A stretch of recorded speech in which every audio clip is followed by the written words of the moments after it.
At some point, you have to deliver more than he has. But his target share per game was under 20% when Cedric Tillman was active last year. Probably one of the more controversial takes that I have. You might not win your fantasy football league at the draft, but you could lose it if you draft the wrong players. And we are joined by one of the industry's top experts, JJ Zachariason, to talk about the players we should be avoiding at all costs.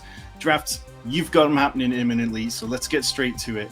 JJ, your number one player who you're looking to avoid, it is Baker Mayfield. Like QB8 in Fantasy Pro's real-time ADP tool, which is looking at what's happening right now over the last couple of days. Some platforms he's starting to fall behind Bo Nix. We know he kind of ran pure in 2024, had a career-high touchdown rate. Also, he's playing under his 10th different offensive coordinator in 8 years. What is it that worries you the most? Is it the efficiency? Is it the change in scheme?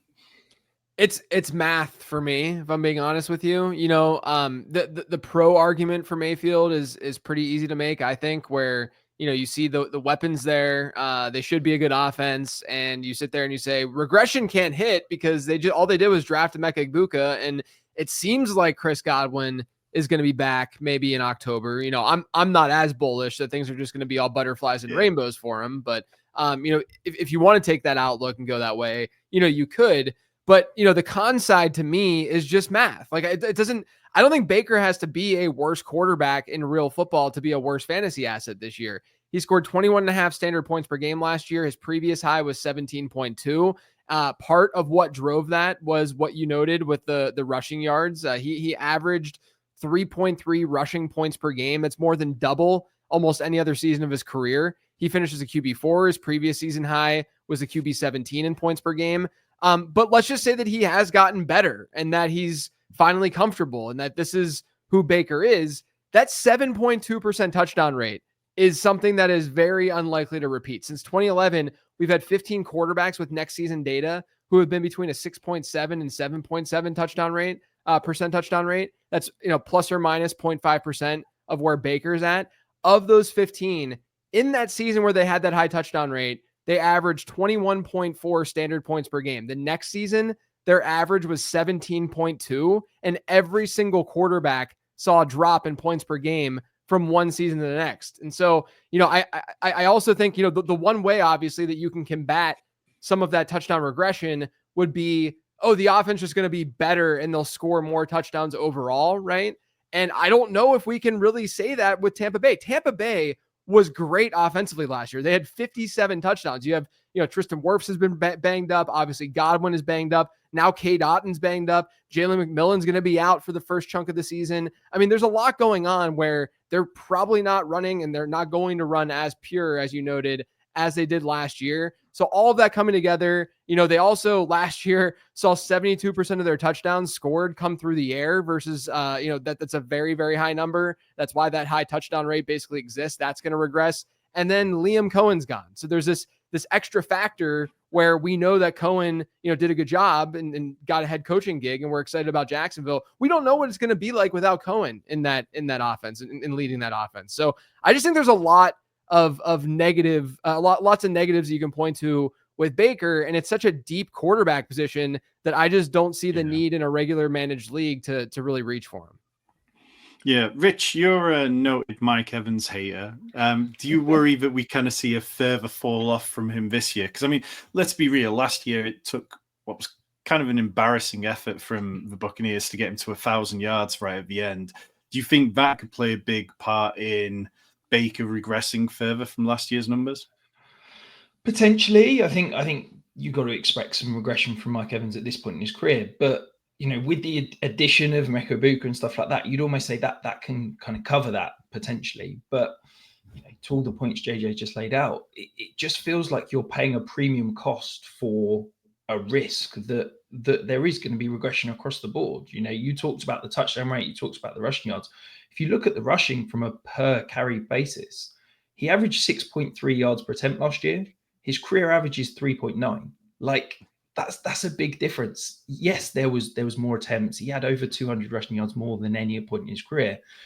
But he was so efficient on a per carry basis that even if we just regress back to the norm, that's a significant fewer amount of rushing yards, which is what kind of buoyed him into that premium category rather than him being just an average quarterback. And, with the volume of late round options that there are, Jordan Love, Drake May, these are guys that are potentially going undrafted in your 1QB leagues. Like, I would much rather pay up at, running back wide receiver where Baker Mayfield's going an ADP and just take a dart throw on one, maybe even two quarterbacks in the last round of your draft.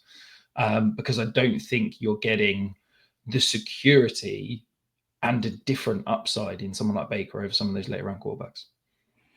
Yeah, JJ, I know you've obviously been deep in the best ball streets this offseason. Has this kind of like changed your approach there, like the feeling about Baker? Have you been taking much Ibuka, much Mike Evans? And when you do, are you just happy to take them without Baker Mayfield stacked? Yeah, I mean, I've gotten a ton of Ibuka, not as much Evans, but there are, obviously in best ball, your quarterback is dictated by the pass catchers that you take, and so I'm still drafting Mayfield at times, in a best ball environment, but like just as a for instance, like let's say I'm at like 13% Ibuka or something like that, and my Baker exposure might only be like 4 or 5%, whereas, you might expect that to be a little bit higher if I'm going to be that high on one of the pass catchers. So to me, I just think he's been overvalued through most of the summer, and for all the reasons that I noted. Yeah, it's just so much easier to either pay up for the elite guys or wait, as Rich said, to get down to Drake May, Justin Fields, the guys with that rushing upside. If this is your first time finding us here in the Fantasy Sanctuary, we appreciate it. Make sure that you finish this video and then go and check out the videos that we've got on the channel with the likes of Ian Hartitz and Matthew Berry. We've got loads of draft strategy content on there, loads of stuff to help you win in 2025. Player number 2, Jerry Jeudy. Now, JJ, a lot of people seem to be getting higher on Jerry Jeudy with the news that Joe Flacco's the starter for the Browns now, but you're still avoiding him. He finished as the wide receiver 11 in total PPR points last year. He's getting drafted as the wide receiver 36. Do you just not see any kind of potential path to value for Jerry Jeudy here? Yeah, I mean, I think that the easiest way to describe Jeudy is, there's a couple of things. Number one, in that range of wide receivers, there's just a lot of good high ceiling wide receivers, and he's not someone that I've been attracted to from a ceiling perspective. I know that people will look at Flacco and they'll say, "Oh, he's starting the season, so therefore I'm going to be super excited about Jeudy because of what we saw with Jameis last year." And I'll get into some of that, but how many games do we think Joe Flacco is going to start this season? I certainly don't think that he's going to be starting during the money weeks of the fantasy football year, right? Like during the fantasy playoffs and down the stretch. And they're going to want to see what they have out of their other quarterbacks, especially by that point in time, they'll probably be statistically out of the playoffs. Right. And so the other thing too, is that I think that people have a misconception about how good Joe Flacco actually is. Like there's this idea that he's this great passer still, but a lot of that, he was fine whenever he started for the Browns and whenever he first started.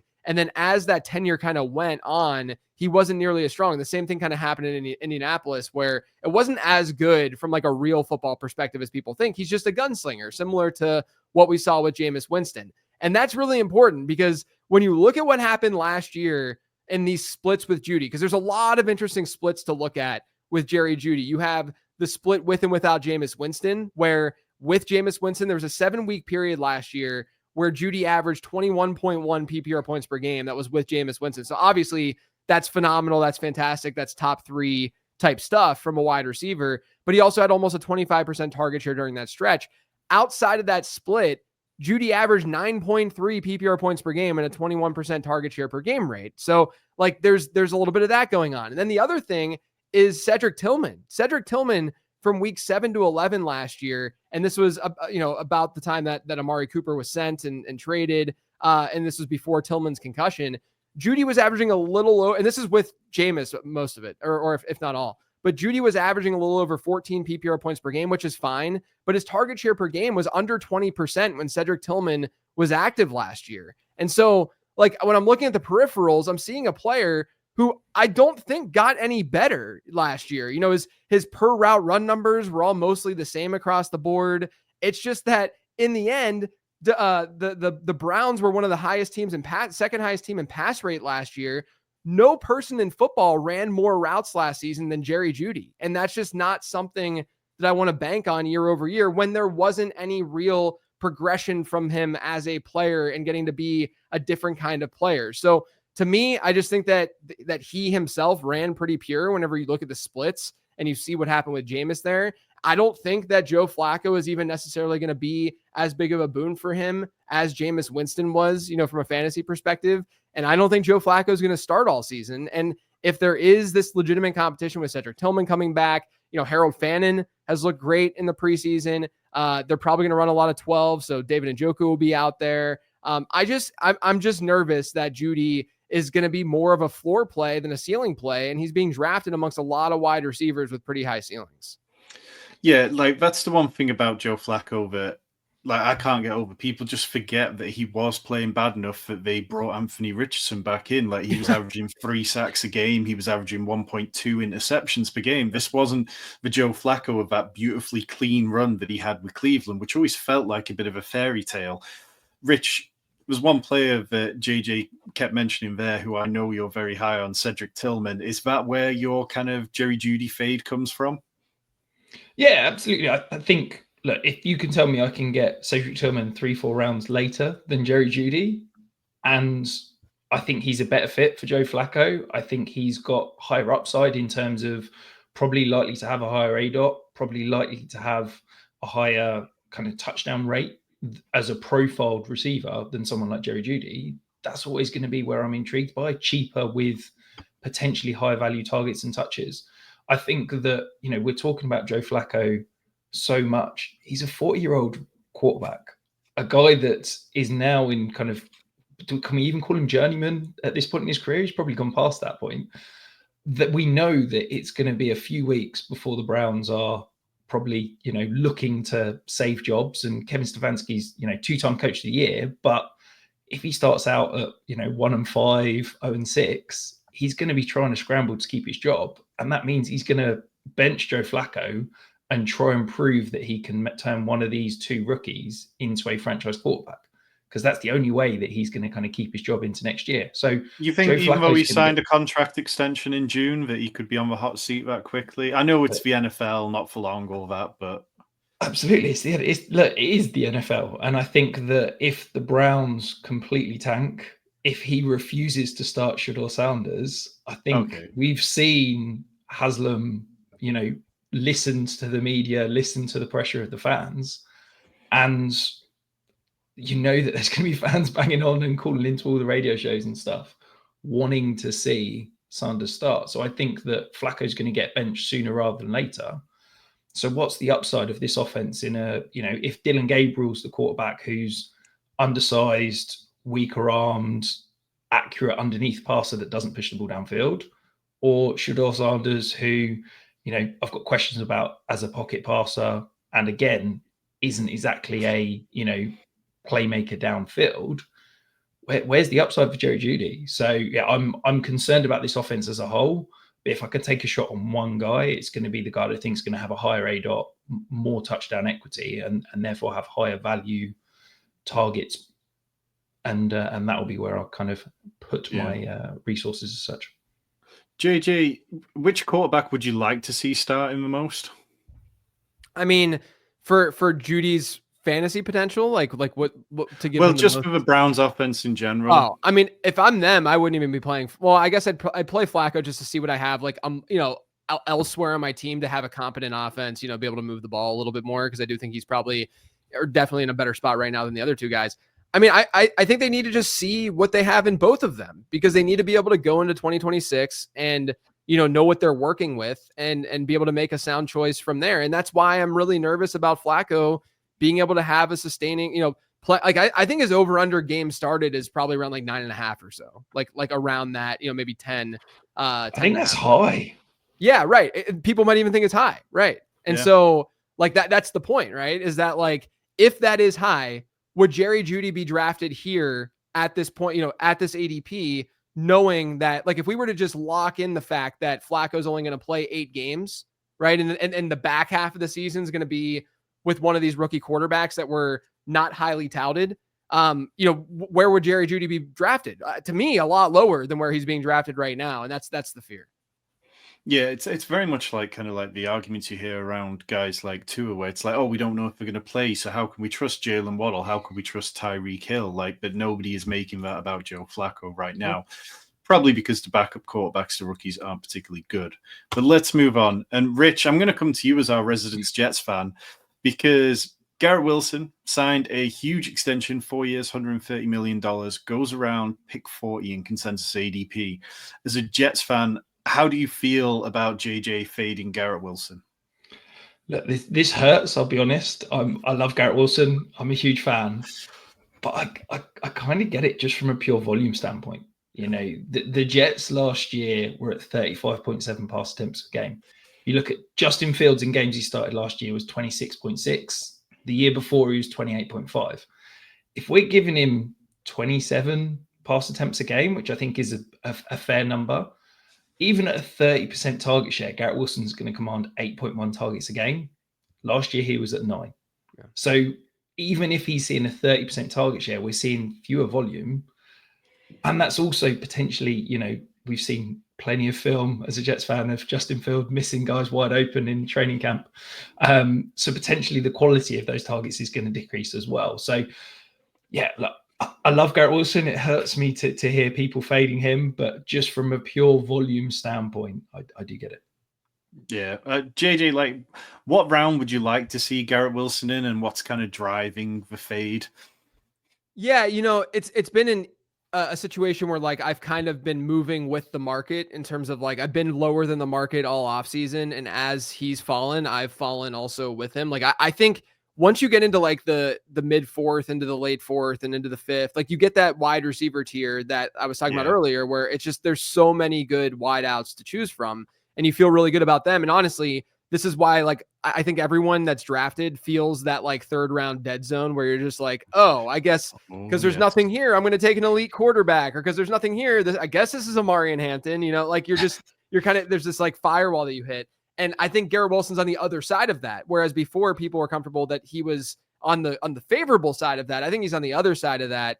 And I think he's further down than people think. Like I wouldn't like fault anyone for taking like a Tedero McMillan over Garrett Wilson this year, or taking a Jameson Williams over Garrett Wilson this year. Or even if you want to go crazy upside and go with like a George Pickens, given the passing volume that's going to happen in that Dallas offense. So look, I mean, the seems like the go-to argument for like a pro Garrett Wilson, like the pro Garrett Wilson side, obviously he's good. Like I'm not gonna, this is all really situation based. I think if he were in a much better situation, we just feel pretty much fine with him. But I will say, I don't want to take that too far and just like make the assumption that he's really, really good, because at some point you have to deliver more than he has. Like he's never given us a better than a 1.85 yards per route run, which happened in his rookie year. Like things are gotten progressively worse on a per route run basis for him. And so I do think he's good when I watch him, but also I have to recognize that the metrics don't always match that either, with Wilson in particular, where like you can get arbitrage type players with Garrett Wilson, like a Jalen Waddle or Chris Olave, you know, later in your draft, where they've had if you line up Garrett Wilson to Jalen Waddle, to Chris Olave, and their points per game numbers, their yards per route run numbers over their career, really not any different. The only difference is that Garrett Wilson has seen a little bit more of an uptick in target share. And some of that is talent, of course, but some of that is also a lack of alternatives in the offenses that he's been in. But like, I just have a hard time. Last year, he had over 100 catches. He still finished as wide receiver 19 and PPR points per game. You know, now, as you noted, like he's probably going to have to see to be able to meet expectation, like a 30% target share, given how, you know, run heavy this offense is going to be. And then going back to what I was going to say before, the pro argument for Garrett Wilson is often, well, DJ Moore was a wide receiver one when he played with Justin Fields. Guys, that season, DJ Moore efficiency wise was on another planet. Like like yards per route run, you know, his yards per target, all of those metrics were better than anything Garrett Wilson has ever done. And I don't think we can just project that to happen for Wilson. It can happen, like range of outcomes wise, sure. If he has a really efficient season, that's the way that he pays off at his ADP, but I just don't want to bet on that. Yeah, it is really difficult because, like you say, he looks so incredibly talented. And obviously last year he got there through touchdowns in a way that maybe we've not quite seen before. but it's still just lacking something. And it's kind of the argument that I was making with Breece Hall earlier in the offseason before we got as much committees talk. It's like, well, we're several years into the career. Breece Hall hadn't made 1,000 yards rushing, hasn't hit 6 rushing touchdowns at a certain point. At a certain point, we can keep going on and on about talent. And at a certain point, it's like, well, it's just not happening. And whether that's the Jets or whether it's just a player not quite living up to the billing, I don't know, but I don't know that I want to risk my fantasy picks on it when I think wide receiver in general, because of that range that you talked about, I'm quite happy pulling up one of those guys ahead of behind Garrett Wilson and then double dipping into that range instead of taking what I perceive as kind of the risk there on Garrett Wilson. Now let's move over and talk about a running back in Chuba Hubbard. JJ, like you've talked quite a bit about how the traditional idea of a running back dead zone between rounds 3 and 6, it might not quite exist as it used to do a few years ago. But the key part is that there are still running backs with that kind of dead zone archetype that we need to be wary of. Is that why you're out on Chuba Hubbard this year? Yeah, I mean, this is probably one of the more controversial takes that I have of most of mine this season is the Chuba fade, because again, this goes back to just my like general philosophy in fantasy football is that I want paths to what I see as really good ceilings for my players. And when you're in round 5 right now, I mean, that's even in best ball. He's going to go way earlier than that in like, you know, a regular season long home league and stuff.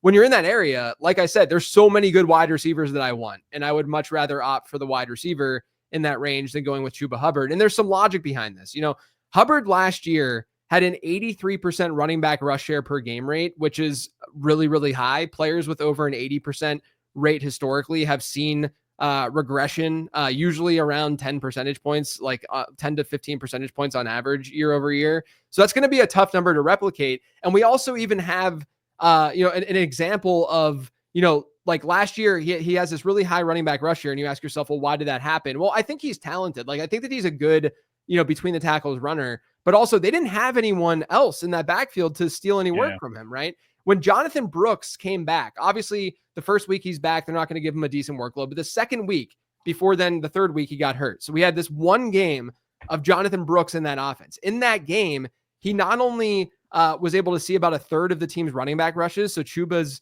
running back rush share was like 2/3 instead of 83%, which is pretty significant. But also Brooks saw 3 targets to Chuba Hubbard 0. And I think that's the piece that is most important for Chuba Hubbard this year. You know, you note in this graphic that he ranked dead last in yards per route run among backs with 25 or more targets.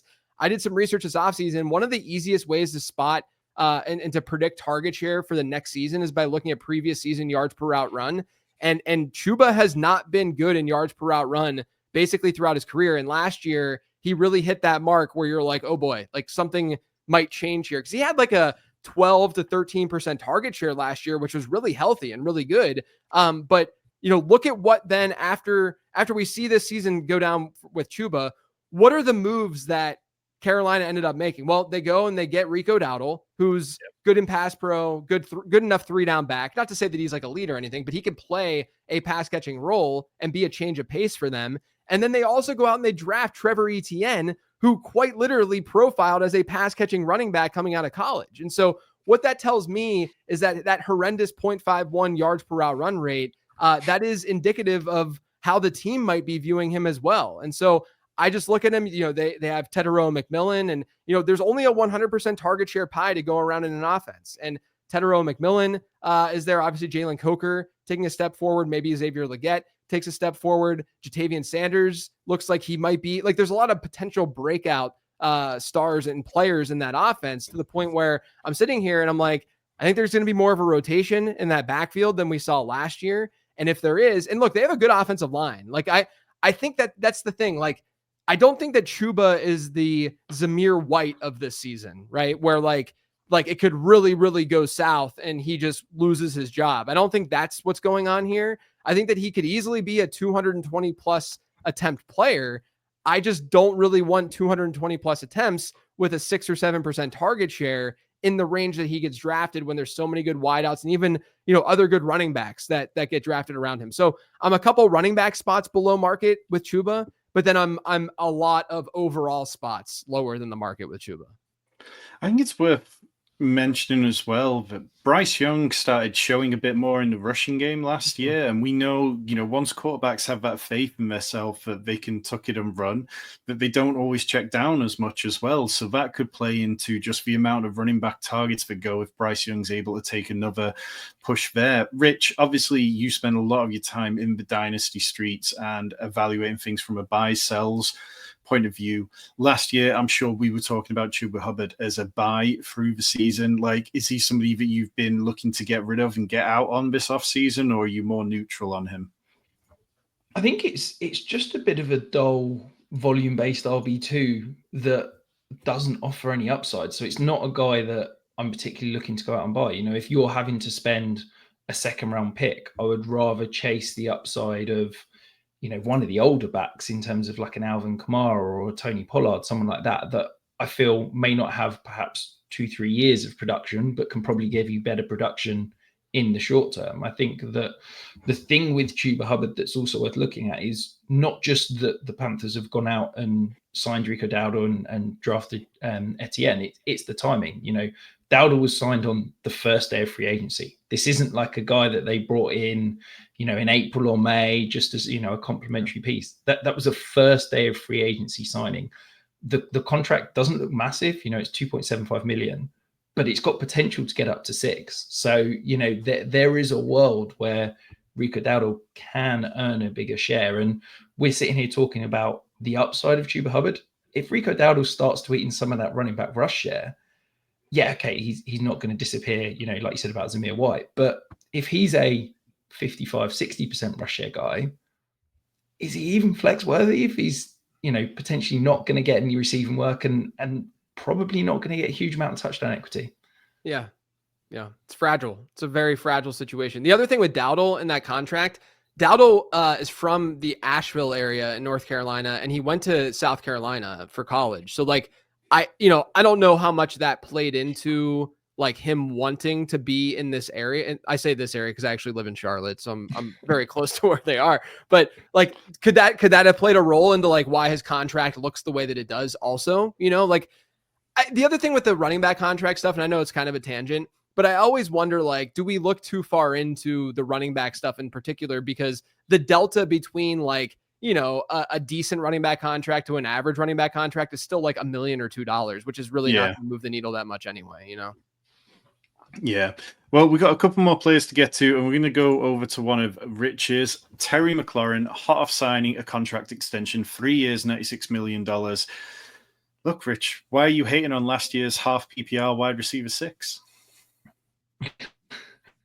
So, first of all, this is a guy who's not practiced for 6-7 months now. We're talking about. We saw last year Brandon Ayuk, very similar holdout, a very slow start to the season before the injury. But as a whole, I'm concerned about this offense. I think that there is potential regression. The fourth down number gets parroted constantly around 87% on fourth downs last year. That's bound to regress.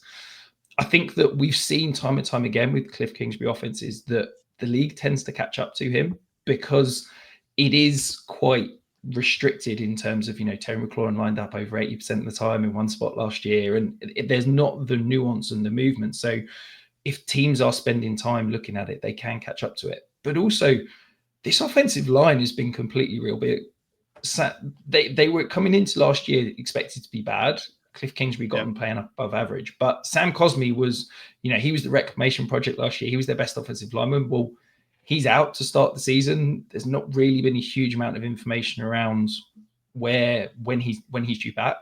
We've got Laramie Tunsil, who, in theory, looks like a decent pass protecting left tackle. But let's not forget the Houston Texans, showed him out the door, who were one of the worst offensive lines last year. And then we're placing a lot of faith in hopefully a good first-round pick over at right tackle. But, first-round picks, tackles, they're certainly not hitting at 100%. So I'm worried about this entire offense. You add into the fact that Terry McLaurin, as I said, hasn't practiced. You've then added in Deebo Samuel as serious target competition. It's a very expensive pick to play when there's that many question marks. And as JJ said 2 or 3 times, there are plenty of other wide receivers going in and around this point that are really, really far more attractive to me. Yeah, JJ, is that where you kind of come down? You're not buying Terry McLaurin because of the other wide receivers around him at the moment? Yeah, I mean it's the touchdown regression, and again, the way that you combat touchdown regression is the team just scores more touchdowns, and they were really good at scoring touchdowns last year. And I think people just make the assumption that they're going to be better, but sometimes it's just not easy to just be better when you're already really good. Like last year, he accounted for almost 45% of Washington's receiving touchdowns. That's been hit only 15 other times at wide receiver since 2011. The only other players to be at a 44% receiving touchdown share more than once since 2011 have been Mike Evans, DeAndre Hopkins, and Devontae Adams. Like no shade to Terry McLaurin, but he is not on that level as a touchdown scorer. So I'm not as bullish as some others are on McLaurin. Yeah, I think it was John Daigle pointed out the other day, just the sheer number that Terry McLaurin converted of his red zone opportunities was incredibly pure, and like it just becomes very difficult to see.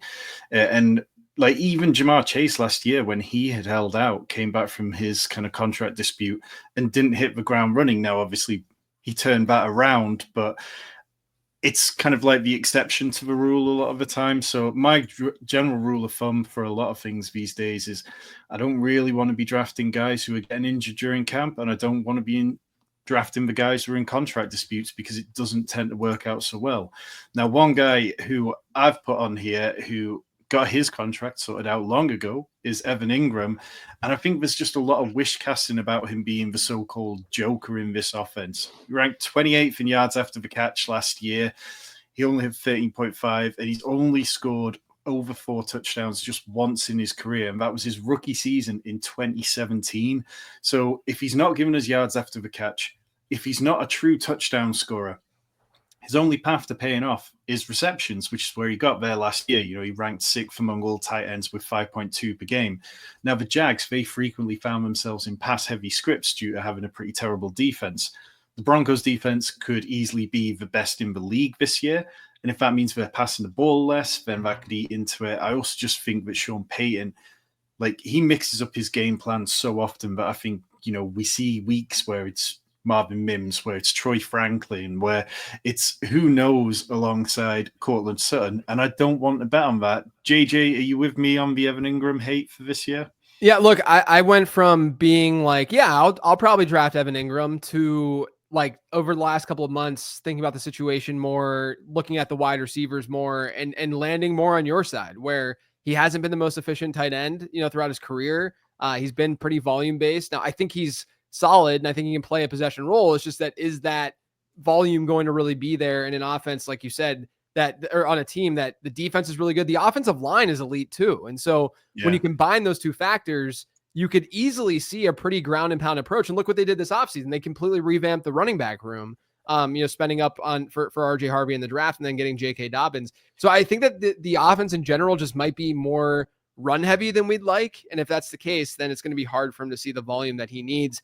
You know, it just goes back to like, this is like historically, if you're not getting a really young tight end, the tight end, like 6 to 7 to 18 range, actually tight end 7 to 18 since 2014 has seen zero correlation between where the tight end was drafted and how many points per game that tight end's actually scored. So it's just another reason to kind of avoid that range. Yeah, I really enjoyed the study you did into that this offseason. I thought there was a lot of interesting stuff in there. Rich, where are you at on Evan Engram?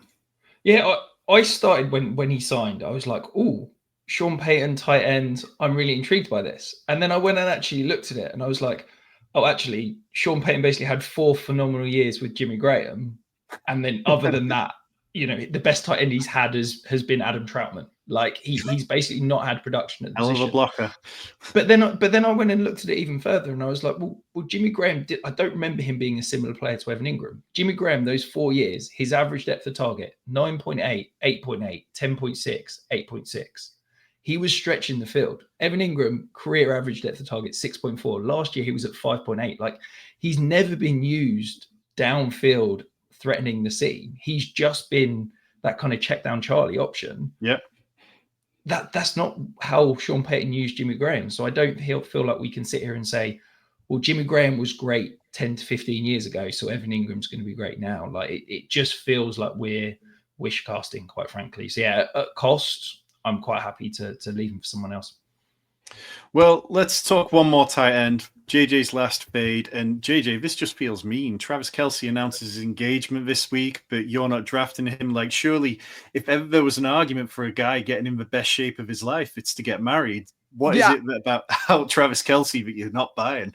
Yeah, I mean, he could go in one of two directions, right? He could just say, you know what, I don't really care about football right now. Or he could say, yeah, I'm going to get in the best shape of my life. I mean, if we're just looking at this objectively, I do think that obviously now that we know that it sounds like Rashee Rice is going to be out weeks 1 to 6 instead of like later in the season, I think that during that stretch, especially because it's early in the season, I think Kelce can be okay. But we saw last year when Rashee Rice was healthy for those 3 games, Travis Kelce averaged 5 PPR points per game and a 14% target share per game rate. So not great. Last year, he had a 1.43 yards per route run rate, which was the worst of his career. His yards after the catch per reception was the worst of his career. All of his peripherals got worse. The only thing that didn't was target share because there was a lack of alternatives around him in the offense. Xavier Worthy wasn't quite, what we saw the second half of the season, throughout the entire season. Marquise Brown, Hollywood Brown was hurt. Rashee Rice was hurt. And so they really just ran the offense still through an aged and not as nimble Travis Kelce. And this goes back to some of the stuff that we were talking about before, some of the ADP stuff. But look, he was a tight end 6 last year and PPR points per game with a 25% target share. I don't know how we can assume that he's going to just be that again and see that kind of target share. But going back to the ADP stuff, since 2014, we've had 46 tight ends play 8 or more games in their end season while running 200 or more routes in their N-1 season. And of those 46, there were 11 who were coming off of seasons with a sub 1.5 yards per route run rate. And of those 11, only 3 of them, I know that there's a lot of stuff here, only 3 of them outperform their average draft position points per game expectation. So essentially, the tight ends in this sort of range that Travis Kelce goes in or is being drafted in, when they had sub 1.5 yards per route run rates in their previous season, they tend to outperform expectation the following year at a very, very low rate. And I think everything is pointing to Kelce. I mean, would we be shocked if this is the last year of his career? I think that the engagement only kind of puts a bow on that and makes us even more bullish that could happen. So I think that this is a season where, Noah Gray's not even bad as a backup tight end, and obviously Pacheco's healthier and they have Jalen Royals, who hopefully is going to be healthy. Like there's just a lot more going on in that Kansas City offense that makes me feel a little bit nervous about Kelce, and all those peripherals just kind of back that up. Yeah. Rich, it just kind of feels touchdown or bust for him really this year, right? Yeah, absolutely. What matters most to fantasy players? The playoffs. What matters most to Travis Kelce? The playoffs, but the NFL playoffs. And do you not think that we're going to see those last weeks of the season that are most important to us? We're probably going to see Travis Kelce start to reduce snap share. You saw it last year where in the run-up to playoffs, snap share reduced. Plus, we've got all those additional weapons. Hollywood Brown's added in. Rashee Rice will be back by that point. Like, yeah, as JJ said, maybe he has a decent start to the season without Rashee Rice. But if we're going to see Jalen Royals start to earn a role in this offense, plus Xavier Worthy, plus Hollywood Brown, plus Rashee Rice, I just don't see there's enough slice of the pie for Travis Kelce to be fantasy relevant when we need him. So, yeah, I'm happy to avoid him at the cost.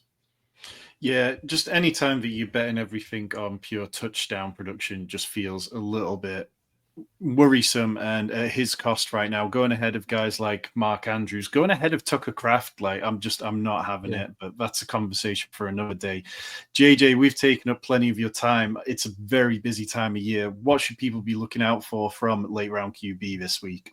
Yeah, the draft guide's for sale. You can find that on lateround.com. I've got the late round podcast that I'm doing that's going to 5 episodes a week next week. Just lots of stuff going on, man. Lots of stuff going on. All can be found over on lateround.com. Excellent. Well, we truly appreciate you hanging out with us for a little bit of time. And if you haven't already, when you finish watching this video, go and check out this one with Ian Hart. It's where me and him, we ranked the top 10 most fun fantasy football picks that you could possibly have this year.